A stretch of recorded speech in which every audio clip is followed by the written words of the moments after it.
My gosh, my good friends, my self-love warriors. This is, I can't make this stuff up. 2 days in a row, I have scheduled one of these testimonials, and I have, this is the one. This is the one with Jordan Welch. I said, Jordan, let's hop on Instagram Live, and he one-upped it. He then arrived at my place with a brand new van. Jordan, what? You just showed up at my place in a straight up RV, am I correct? New to me. Yeah, this guy's well loved, but thanks to this guy right here, a year ago I would not have been in a place to try something as risky as this. But yeah, just bought an RV.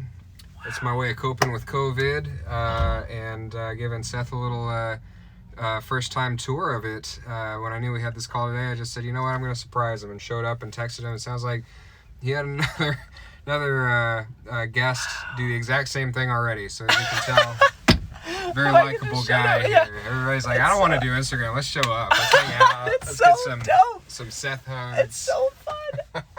Jordan, I appreciate it. It's just so special. Give him a little light of like, sure. We've been what did we call it, like electricity hunting or pirating. Yeah, we were looking for an outlet to plug into. We didn't find one. That's okay. We're parked out in front of Cal Anderson Park in Capitol Hill. But look at this. Yeah, this is a little Winnebago, 2007. This is actually going to be cheaper to chill in than my Seattle rent, which was one of the draws. But another was to go out, see friends and family in person, instead of just doing the whole virtual thing. Yeah. And, you know, obviously social distance and stay safe and all that. But it's just been a while since I've seen some folks and friends from out of state, and was thinking, I'm not comfortable flying, so like, how can I solve that need? And this was something that I would not have had the courage to do, because I've never had an RV. Wow. First time. But, you know, this experience, or I guess a lot of the lessons that we've learned recently. Yeah. Shall we jump out and talk about this, Jordan? Yeah. Let's chop out, because we were just driving around. Let's and then we can show you this from the outside. This here beauty. Oh wow, it's got the winter smell outside. Look at this thing. Look at this thing. I love how we're pitching the RV so hard. It's like, just come talk to my boy Seth, and then RVs will manifest in your life. It's kind of true though. That's how it works. So, Jordan, where did you find yourself in life when we connected? Oh boy. What was going on? That's the whole tale. So, I'm currently 32 years old. When I met Seth, I had just moved from the east side to Seattle. After ending a 7-year relationship, I was very without direction and trying to rebuild my life. I had some expectations growing up in a religious background where you know, I got married in this church and thought that things were supposed to pan out a certain way. And it ended up not working out, and I was trying to learn from that experience, I guess. And so I had reached out to a bunch of different resources and had one of our mutual friends connect us and say, to me, like, had I ever tried any sort of like psychedelic experience or any substances like that? And of course I hadn't, and it felt very out of character for me, but at that point I was ready to try anything. So I read a lot of books, How to Change Your Mind, you know, all the classics, the greatest hits. Finally felt like I was to a point where I was ready to talk to somebody about it, and that was my thing, is like, I didn't know anybody, right? I didn't know anybody to kind of be that guide or to tell me like, am I doing this right, basically. Right. And so I was ready to kind of take that leap, and that was a good friend of ours kind of made that mutual introduction, and it was exactly what I needed, honestly. Like, I had tried a lot of different things to treat depression and mental health stuff outside of having, you know, what happened to me in 2019 be pretty tough. And so nothing I had tried had really worked. And so I came to this like very humbled, very like, I'll try anything once, instead of like coming in with any sort of expectations. And so in the realm of like, kind of like questions and perspective shifts, what did you kind of experience when we were together in that realm? Oh, holy cow. I had two of the most profound learnings of my life in a pretty short amount of time. So I learned one lesson where there's... I'm not sure, actually. If there is, it must be very small. What's the question? Is there another park over here? Cal Anderson Park? Is there another one? This is it. I know. Is there any auto parks over here? Not that I know of. Where were we? Let's see. So there were two revelations that you had. Two really important realizations I had. So, one was expectations can kill gratitude, and that was connecting a lot of things in my life that had not made sense until that point, where I think I had set a high expectation of myself first and foremost, and of other people around me, loved ones, co-workers, you name it. I would set these ideals of what I wanted out of life. And if I didn't get it, I'd get resentful. And that was toxic to a lot of the relationships that I had, where I was taught growing up, like, hey, you want to have drive, you want to be successful, but at what cost, right? At what expense? And so what that lesson taught me is about expectations kill gratitude. Became kind of a mantra for me, to be more present in the moment, to be more grateful for what I have, and just see everything else as like extra instead of like a deficit that needed to be met for me to be happy. So that was lesson number one, and I could talk for an hour about that learning for me, but very profound. Couldn't have happened without you, my friend. Thanks.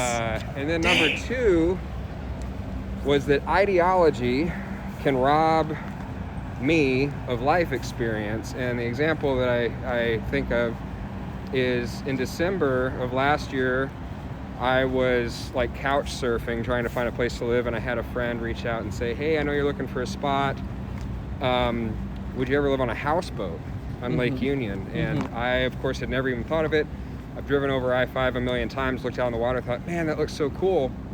But I would always tell myself, like, but it's not for you, Midwest boy. Like, I grew up around St. Louis, and I would just say, limiting beliefs. Man, that looks cool, but it's not for me, right? Like, I just had already painted myself into a fence or into a box of, like, what I was allowed to experience in life. And so when I say ideology, it could be outside of the realm of faith. It can be just, like, whatever mindset that you subscribe to sometimes can limit you in the experiences that you can have in life.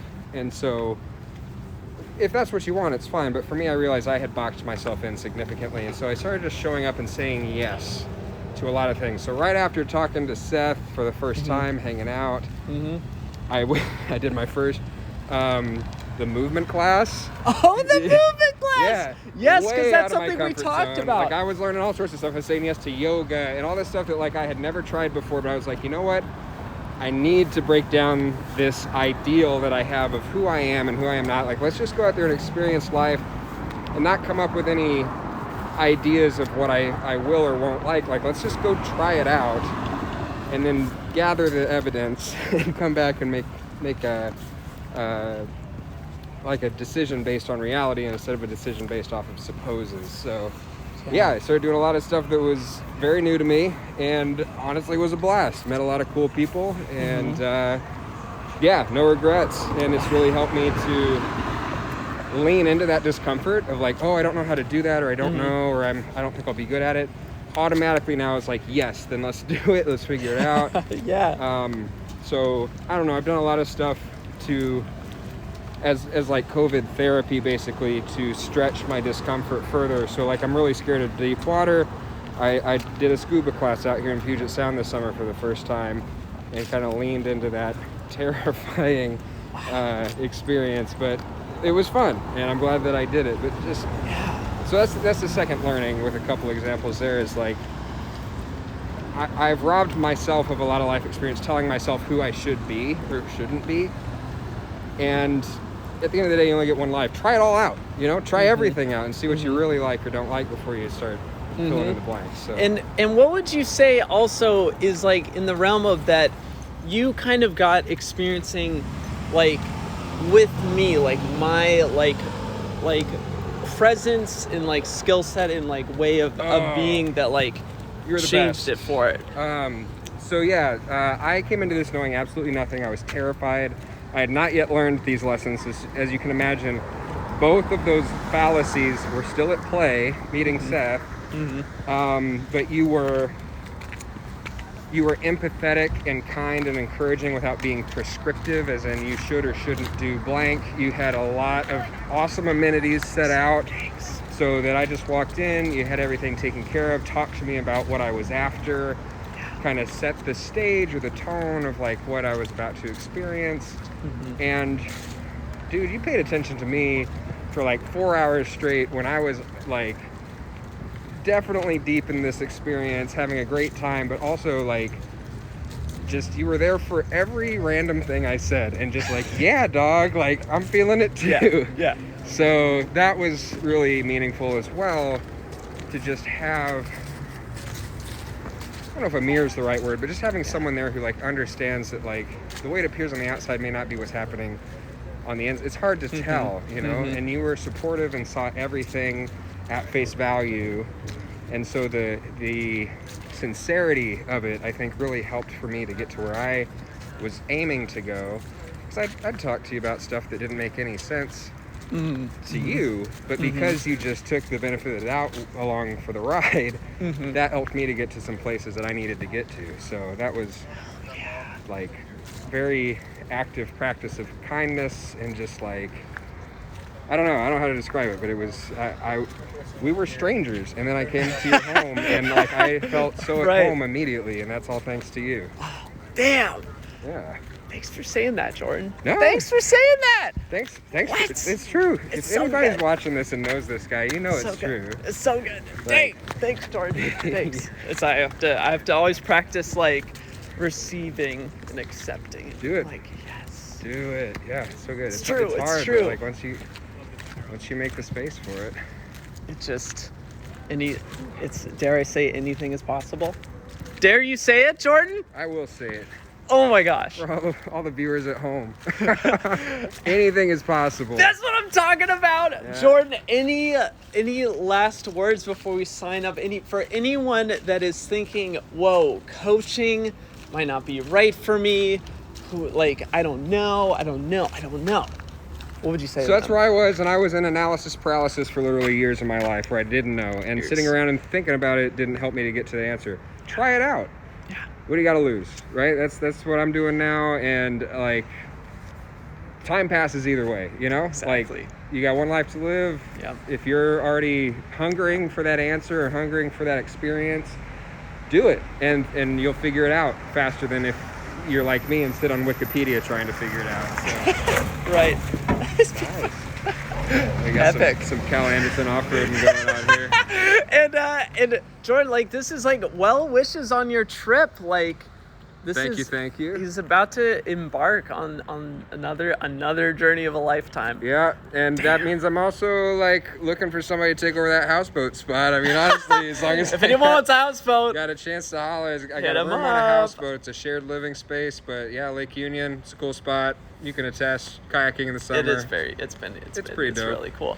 Wow. Well, Jordan, thanks for doing this, and you're gonna help someone out there that's just on. not sure. Oh my gosh, it's another hook. Oh, absolutely. If It's so if good. That's all I could do is like reach one person out there and just be like, I've been there. I've been feeling like how you're feeling. It gets better. Yes. Just gotta, like, you want to see new things, you gotta do new things. Yes. And this was a great guy to do it with. That's all I got to say. Thanks, Jordan. Damn, anything is possible. Love yourselves out there. There we go. What? Bye.